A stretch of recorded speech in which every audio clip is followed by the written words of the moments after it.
ఈరోజు నాకు చాలా హ్యాపీగా ఉంది. నా టీంలో కార్ రావడం, మన విన్నింగ్ టీంలో మరొక కార్ రావడం. స్టూడెంట్ లీడర్స్ ఏదైనా కానీ ఫస్ట్ మనము ఒక డిసిజన్ తీసుకోవాలి. సార్ ఫస్ట్ నేను ప్లాన్ చెప్పినప్పుడు సార్కి ఇష్టం లేదు, వాళ్ళ మేడం ప్లాన్ విన్న తర్వాత ఒక మీటింగ్ రమ్మని చెప్పాను. ఇదే సంతోష్ మాత టెంపుల్ ఈ హాల్లో మీటింగ్ విన్నాడు.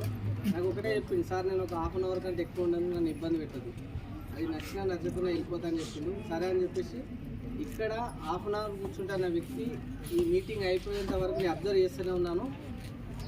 కాన్సన్ట్రేషన్గా మీటింగ్ ఉన్నాడు. మీటింగ్ అయిపోయిన తర్వాత వెంటనే ఒక్కడే చెప్పింది, సార్ నేను ఈ బిజినెస్ చేయాలంటే ఏం చేయాలంటే 160 PV తీసుకోమన్నాను.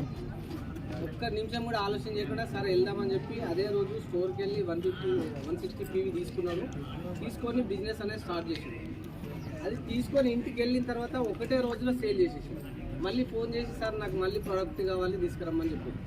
చూడండి ఎంత కమిట్మెంట్ అంటే మనం ఏది అప్లై అని చెప్తే అది పాటించింది. అట్లా మళ్ళీ 160 PV ఇచ్చారు. Next day 300 PV. చూడండి ఒక 28 డేస్లోనే fast track growth director with 22,000 check.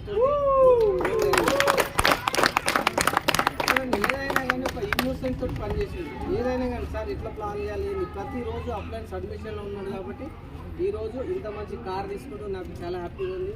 ఇంకొకటి ఏంటంటే ఇలా మేడం అనేది మన మధ్యలో లేరు, కొంచెం హెల్త్ ఇష్యూస్ వల్ల చనిపోవడం జరిగింది. అప్పుడు చాలా డిసప్పాయింట్ అయ్యాడు. థాయిలాండ్కి అచీవ్ అయ్యాను కానీ థాయిలాండ్కి వెళ్ళానని చెప్పిండు. అప్లైన్ సబ్మిషన్లతోటి కొంచెం మోటివేషన్ చేయడం వల్ల మేడం డ్రీమ్ ఏంటంటే ఫారెన్ ట్రిప్స్ వెళ్ళాలి, మంచి కార్ తీసుకోవాలని డ్రీమ్ ఉండే. పిల్లలను దృష్టిలో పెట్టుకొని ఫారెన్ ట్రిప్ కూడా వెళ్ళొచ్చిండు.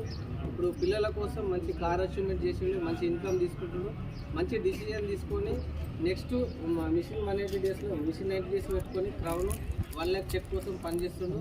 ప్రతి ఒక్కరు కూడా ఇదే డిసిజన్ మంచి అప్లైన్ వర్క్ చేయండి. మీరు కూడా ఇట్లాంటి కార్ తీసుకోవచ్చు, మంచి లైఫ్ లీడ్ చేయొచ్చు.